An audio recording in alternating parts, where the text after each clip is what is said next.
নমস্কার, দেখছেন সেরা ১০। আপনাদের সঙ্গে রয়েছি আমি ঋষিকেশ।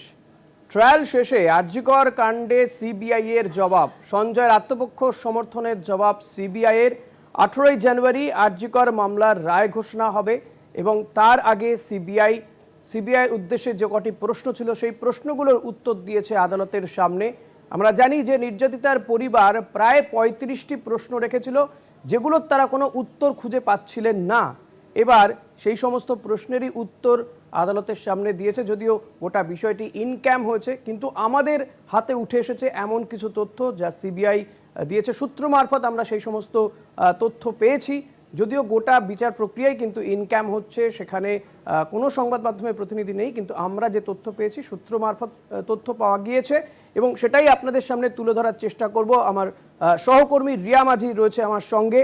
যে তথ্য আমরা পেয়েছি, সিবিআই যে জবাব দিয়েছে আদালতে আরজিকর কাণ্ড নিয়ে যে সমস্ত প্রশ্নগুলোর উত্তর খুঁজে পাওয়া যাচ্ছিল না, বিভিন্ন পক্ষ থেকে এই প্রশ্নগুলো উঠছিল, যেমন নির্যাতিতার পরিবার থেকে শুরু করে কিংবা সঞ্জয় রায় তার আইনজীবী বা বিভিন্ন মাধ্যম থেকে একাধিক প্রশ্ন উঠছিল। কখনো বলা হচ্ছিল যে এই নীল চাদর কোথা থেকে এসছে, কখনো বলা হয়েছিল যে প্রশ্ন উঠছিল বিভিন্ন মাধ্যম থেকে যে সেমিনার হলে নয় অন্য কোথাও হয়তো ধর্ষণ করে খুনের ঘটনা। এই সমস্ত প্রশ্নগুলোরই উত্তর দিয়েছে সিবিআই। ঠিক কি কি উত্তর দিল সিবিআই, যে সূত্র মারফত আমরা যা জানতে পেরেছি, রিয়া মাঝির কাছ থেকে জানবো। রিয়া।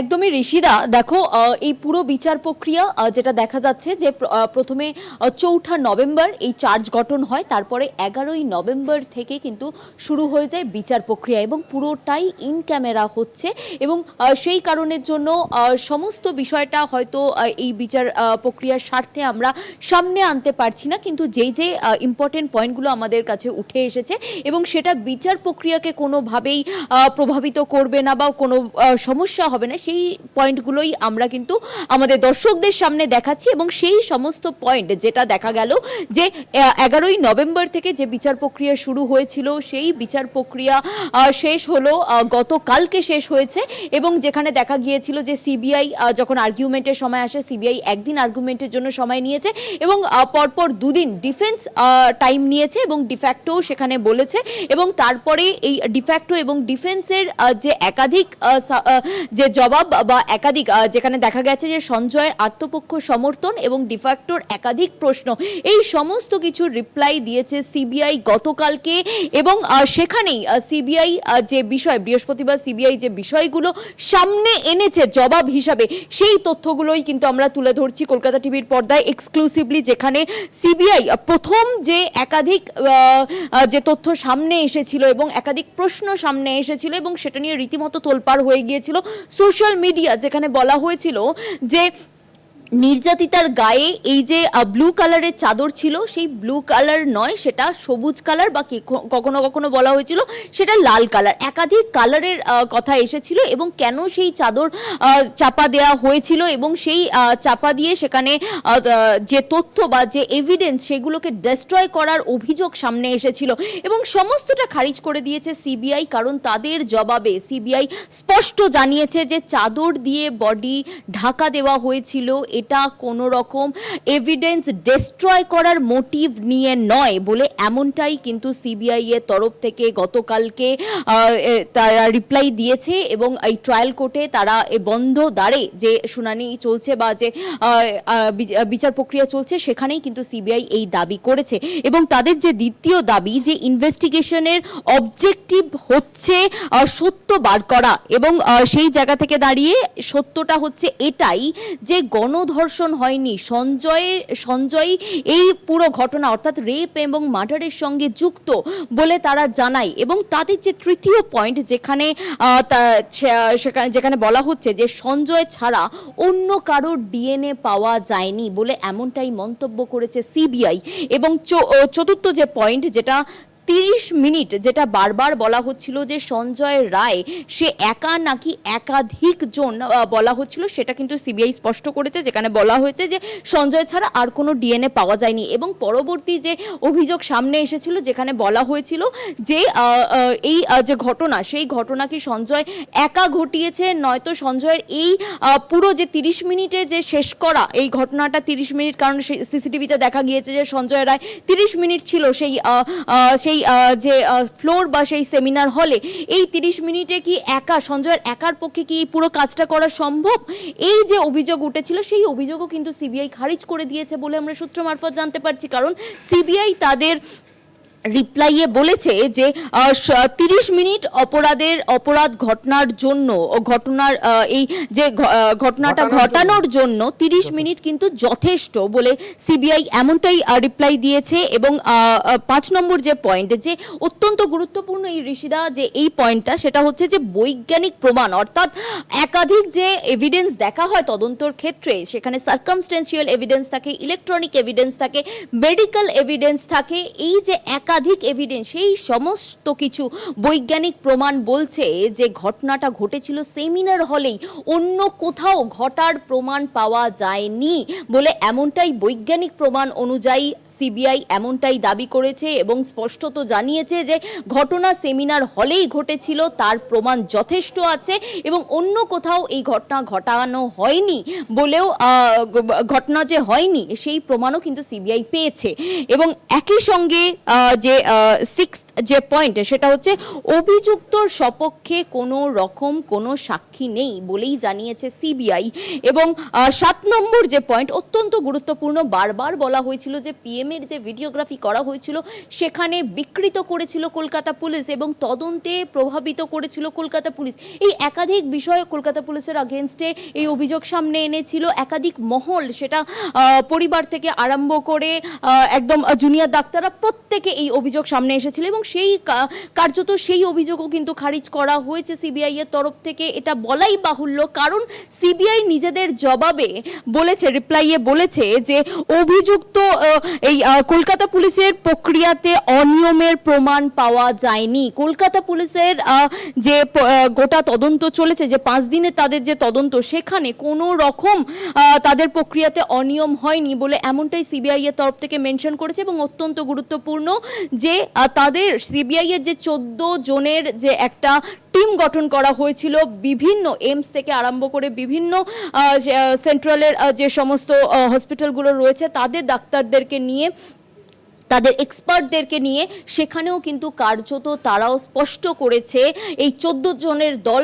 তারা স্পষ্ট করেছে যে এই ঘটনা শুধুমাত্র সঞ্জয়ই ঘটিয়েছিল এবং সমস্তটা তার এই যে একাধিক এভিডেন্স, সার্কামস্টেন্সিয়াল থেকে মেডিকেল এভিডেন্স, ইলেকট্রনিক এভিডেন্স, কিন্তু এটাই বলছে যে সঞ্জয় রায় যুক্ত। তবে বারবার সিবিআই যেটা বারবার মেনশন করেছে তাদের বিচার প্রক্রিয়াতে, যে তদন্ত এখনো শেষ হয়নি, তদন্ত প্রক্রিয়া কিন্তু এখনো জারি রেখেছে সিবিআই বলে এটা বারবার সিবিআই এর তরফ থেকে মেনশন করা হয়েছে ট্রায়াল কোর্টে। একদমই রিয়া, এক্ষেত্রে অত্যন্ত গুরুত্বপূর্ণ পয়েন্ট যেটা তুমি শেষে বললে, যে কলকাতা পুলিশের তদন্তে কোনো অনিয়ম ছিল না, অথচ এই কলকাতা পুলিশের তদন্তে গাফিলতি রয়েছে, তথ্য প্রমাণ লোপাট করেছে, এই ধরনের প্রচুর অভিযোগ উঠেছিল। আমরা দেখেছি যে সোশ্যাল মিডিয়াতে সোচ্চার হয়েছিলেন বহু স্তরের মানুষ, যারা রাস্তায় নেমেছিলেন, যারা রাত দখল করেছিলেন, তাদের মধ্যে অনেকে আন্দোলনকারীরা, যারা জুনিয়র চিকিৎসকরা, তারাও কলকাতা পুলিশের বিরুদ্ধে সোচ্চার হয়েছিলেন। এমনকি কলকাতা পুলিশ কমিশনার, তৎকালীন কলকাতা পুলিশ কমিশনার বিনীত গোয়েলকেও কিন্তু সরে যেতে হয়, তা কার্যত সরে যেতে বাধ্য করেন জুনিয়র চিকিৎসকরা যারা আন্দোলন করছিলেন। তারা শিরদাঁড়া নিয়ে গিয়েছিলেন বিনীত গোয়েলকেই দিতে, যাতে শিরদাঁড়া থাকে। তো সেই জায়গায় দাঁড়িয়ে সিবিআইয়ের যে তদন্ত প্রক্রিয়া, তাতে তারা তো প্রমাণ হচ্ছিলই যে কলকাতা পুলিশের তদন্তে শিলমোহর দিচ্ছে তারা। এমনকি এখনো পর্যন্ত তারা বলেও দিয়েছেন যে একজনই অভিযুক্ত এবং তার জন্য এই ঘটনা ঘটানোর জন্য 30 মিনিটই যথেষ্ট, সেমিনার হলেই হয়েছে, যেটা কিন্তু বারবার করে কলকাতা পুলিশও সেটাই বলে আসছিল। তার থেকে তাৎপর্যপূর্ণ বিষয় বলছে, কলকাতা পুলিশ যে তদন্ত করেছে তাতে কোনো অনিয়ম নেই। এটা কে বলছে? কেন্দ্রীয় তদন্তকারী সংস্থা সিবিআই বলছে। ফলত এই জায়গায় দাঁড়িয়ে আমার মনে হয় যারা প্রশ্ন তুলছিলেন তারা তাদের উত্তর বোধহয় পেয়ে গিয়েছিলেন বা পেয়ে যাচ্ছেন, যে সিবিআই যে কথাটা বলছে, যেটা বারবার করে উঠছিল যে কলকাতা পুলিশের ভূমিকা নিয়ে, সেখানে সিবিআই কোথাও গিয়ে কলকাতা পুলিশের ভূমিকা নিয়ে এটা তো প্রশংসাই করলেন।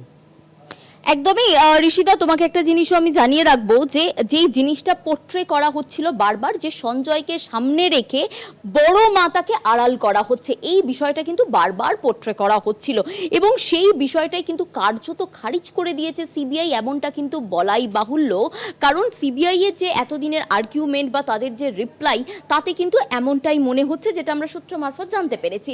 এবং অন্যদিকে গতকালকের যদি নির্যাতিতার যে ফ্যামিলির তরফ থেকে যে বাইট দেওয়া হয়েছে বা তাদেরকে আমরা যেমনটা প্রশ্ন করেছি, তারা প্রথমেই একটা বিষয় বলেছে এবং এটা আমরা আগেও দেখেছি, তারা হাইকোর্টের দ্বারস্থ হয়েছিল।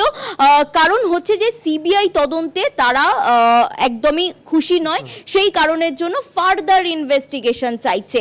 এবং গতকালকেও কিন্তু এই যখন রায়দানের দিন ঘোষণা করে দেওয়া হলো, ডেট দিয়ে দেওয়া হলো, তারপরেও কিন্তু পরিবারের তরফ থেকে নির্যাতিতার তারা বলছেন যে তারা কোনোদিনও সিবিআই তদন্ত চায়নি, তারা শুধুমাত্র একটা ভালো এজেন্সি চেয়েছিল এবং সেই কারণের জন্যই তারা ফার্দার ইনভেস্টিগেশন চাইছে। এবং তারা এটাও বলছে, এতদিন কিন্তু তারা বলছিল যে সঞ্জয়ের রায় নয়, অন্য কেউ রয়েছে বড় মাতা, তাকে আড়াল করার জন্য সঞ্জয়কে বলি দেওয়া হচ্ছে। কিন্তু গতকালকে নির্যাতিতার পরিবারের তরফ থেকে বলা হলো যে সঞ্জয়ের রায় আছে, তারা মানছেন তার একদম সর্বোচ্চ সাজা হোক, কিন্তু এর পেছনে আরো অনেকেই রয়েছে, সেই কারণের জন্যই সিবিআই কে বলা হচ্ছে যে তারা যাতে ফার্দার ইনভেস্টিগেশন করে, এই আবেদন তারা ট্রায়াল কোর্টের কাছে রেখেছে। এবং এখান থেকে কিন্তু কার্যত স্পষ্ট হচ্ছে যে শুধু সিবিআই নয়, ফ্যামিলিও কিন্তু এটাই বলতে চাইছে যে, কারণ সিবিআই গতকালকে ফ্যামিলির তরফ থেকে বলা হয়েছিল যে 5 দিনে কলকাতা পুলিশ যে তদন্ত করেছে তারই প্রতিচ্ছবি সিবিআই এর চার্জশিটে বা সিবিআই এর তদন্তে। এবং সেই জায়গা থেকে কিন্তু কার্যত পরিষ্কার হচ্ছে যে সিবিআই, এই কলকাতা পুলিশের যে তদন্ত, তাতে শুধু সিবিআই শিলমোহর দিচ্ছে না, ফ্যামিলিও কিন্তু এক প্রকার শিলমোহরই দিল গতকালকে, যখন তারা বললেন যে 5 দিনের তদন্তের কলকাতা পুলিশের যে তাদের যে তদন্ত, তার প্রতিচ্ছবি হচ্ছে সিবিআই এর তদন্ত। নিঃসন্দেহে অনেক ধন্যবাদ তোমাকে। আমরা নিঃসন্দেহে দেখবো যে 18ই জানুয়ারি সেক্ষেত্রে সঞ্জয় রায়ের কি বিচার হয়, কারণ সেদিনকেই কিন্তু রায় ঘোষণা হবে, দোষী সাব্যস্ত করে তার রায় ঘোষণা হবে। কি রায় হয় সেদিকে আমাদের অতি অবশ্যই নজর থাকবে।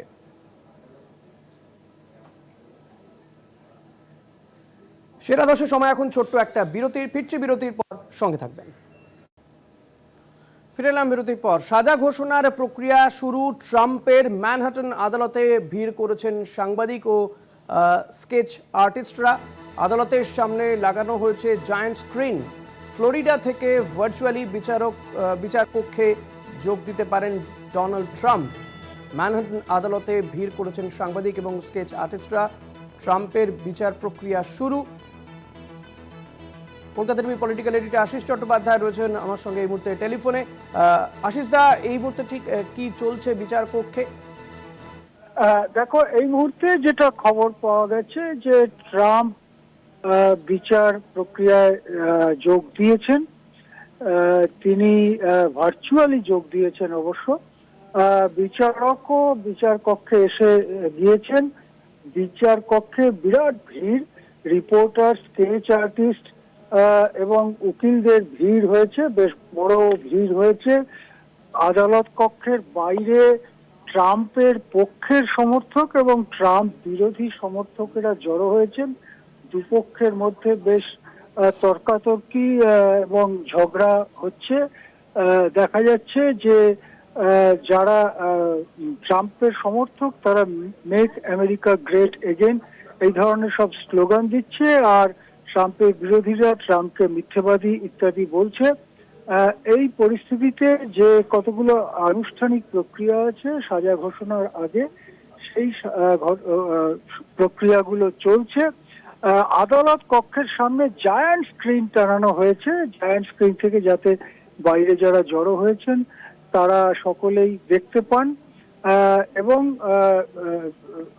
ওখানে সরকারের পক্ষের উকিল তিনি প্রথমে বলবেন, তারপরে ট্রাম্পের উকিলরা বলতে পারেন, তারপরেই বিচারক সাজা ঘোষণা করবেন, এরকমই জানা যাচ্ছে। আশিস দা, এক্ষেত্রে যারা কলকাতা টিভির পর্দা এই মুহূর্তে নজর রেখেছেন তাদের জন্য আরেকবার একটু জানতে চাইবো যে এই যে ট্রাম্পের বিচার প্রক্রিয়া শুরু হয়েছে, এই কোন মামলার পরিপ্রেক্ষিতে এই বিচার প্রক্রিয়া চলছে সেটা যদি একবার পরিষ্কার করে দেন। হ্যাঁ, দেখো, 2020 সালে ট্রাম্প যখন হেরে যান তখন তিনি আহ, নির্বাচন প্রক্রিয়াকে উল্টে দিতে চেয়েছিলেন। সেই সময় বিরাট গোলমাল করেছিল তার সমর্থকরা, সেই সব নিয়েও মামলা হয়েছিল। কিন্তু বর্তমান মামলাটি সেই মামলা নয়। এই মামলাটি হচ্ছে প্রাপ্তবয়স্কদের জন্য সিনেমায় অভিনয় করেন এইরকম একজন স্টার অভিনেত্রী, তার নাম স্টর্মি ড্যানিয়েলস। তার সঙ্গে ট্রাম্প সম্ভবত শারীরিক সম্পর্কে জড়িয়ে পড়েন। পরে যখন ট্রাম্প বুঝতে পারেন যে স্টর্মি ড্যানিয়েলস সেটা লোকজনকে বলে দিতে পারেন এবং সেক্ষেত্রে তার রাজনৈতিক ক্ষতি হতে পারে, মানহানি হতে পারে, তখন স্টর্মি ড্যানিয়েলসকে নাকি ট্রাম্প বিপুল পরিমাণ টাকা দেন, প্রচুর টাকা দেন, এবং সেই টাকা নিজের ব্যবসার থেকে দেন। কিন্তু ব্যবসার খাতাপত্রে তিনি জিনিসটাকে অন্যভাবে দেখান, অর্থাৎ অন্যান্য খাতে খরচ হয়েছে বলে দেখান, সত্য গোপন করে। এই মামলাতেই দীর্ঘদিন চলার পরে আজকে সাজা ঘোষণা হতে চলেছে। ধন্যবাদ আশিস দা। কথা বলছিলাম Kolkata TV political editor Ashis চট্টোপাধ্যায়ের সঙ্গে।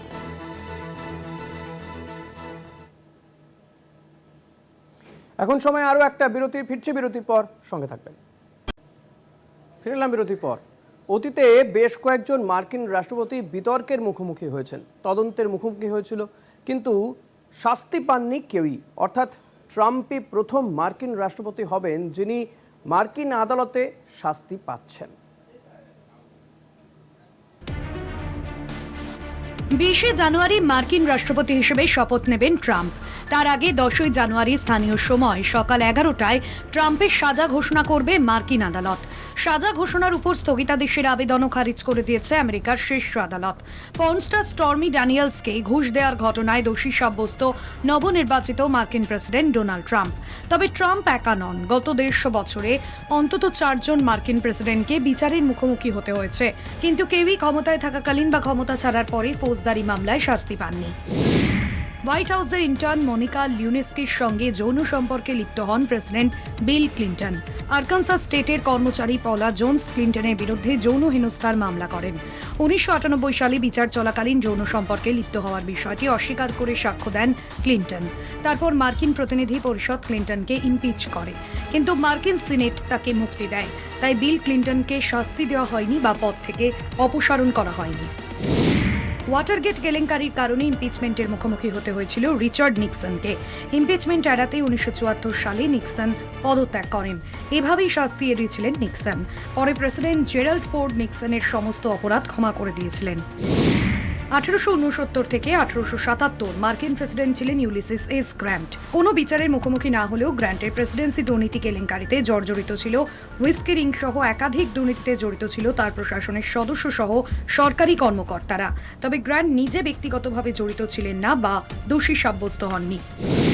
অ্যান্ড্রু জনসনকে 1868 সালে ইমপিচ করা হয়েছিল। পুনর্গঠন নীতির বিরোধিতা এবং অফিসের মেয়াদ আইন লঙ্ঘনের কারণে জনসনকে ইমপিচ করা হয়, কিন্তু মার্কিন সিনেটে মাত্র 1 ভোটের ব্যবধানে দোষী সাব্যস্ত হওয়া থেকে মুক্তি পান জনসন। পদে বহাল থাকেন তিনি। গত 150 বছরে বিভিন্ন অপরাধে বিচারের মুখোমুখি হয়েছিলেন বেশ কয়েকজন মার্কিন প্রেসিডেন্ট, কিন্তু কেউই সাজা পাননি। ট্রাম্পের সাজা পাওয়া মার্কিন রাজনীতির ইতিহাসে এক নয়া অধ্যায় হয়ে দাঁড়াবে। কলকাতা টিভি।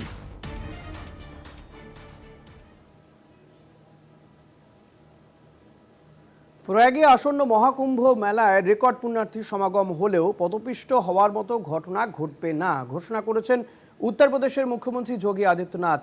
মেলা স্থলে সুরক্ষা সংক্রান্ত ব্যবস্থাপনা সরজমিনে দেখে এমনই দাবি করেছেন তিনি। একই সঙ্গে মেলার আয়োজনে প্রসঙ্গ তুলে অতীতে অবিজেপি সরকারের আমলের অব্যবস্থাকেই দুষলেন যোগী। ঘটনাচক্রে গত বছর রাজ্যের হাথরাসে একটি ধর্মীয় অনুষ্ঠানে পদপিষ্ট হয়ে 121 জনের প্রাণহানির ঘটনা ঘটেছিল। কুম্ভ মেলার আয়োজন ত্রুটিমুক্ত করতে তাঁর সরকার বদ্ধপরিকর।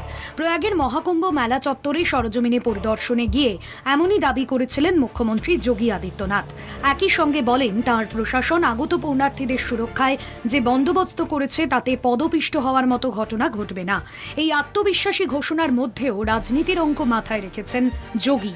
তিনি বলেন অতীতের সরকার কুম্ভ মেলার মহিমা ও ধর্মীয় গুরুত্ব বুঝতে অক্ষম ছিল, তাই নিয়ন্ত্রণহীন ভিড়ের চাপে পদপিষ্ট হওয়ার ঘটনা ঘটেছে। যোগী যখন মেলার সুরক্ষা নিরাপত্তার বিষয়ে এমন দাবি করলেও গত বছর 2রা জুলাই হওয়া হাথরাসের ভয়াবহ ঘটনা নিয়ে নীরব। এক স্বঘোষিত ধর্মগুরু সুরজ পালের অনুগামীদের জমায়েতে পদপিষ্ট হয়ে 121 জন নিহত হয়েছিলেন। ওই ঘটনার পর যোগী প্রশাসন তার দায় নিতে চায়নি।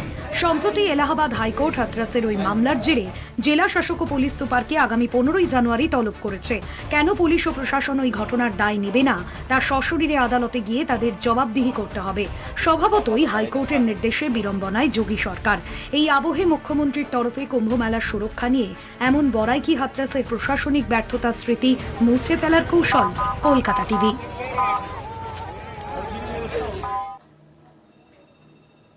সেরা 10 আজ এই পর্যন্তই। দেখতে থাকুন কলকাতা টিভি, রাত দিন 7 দিন।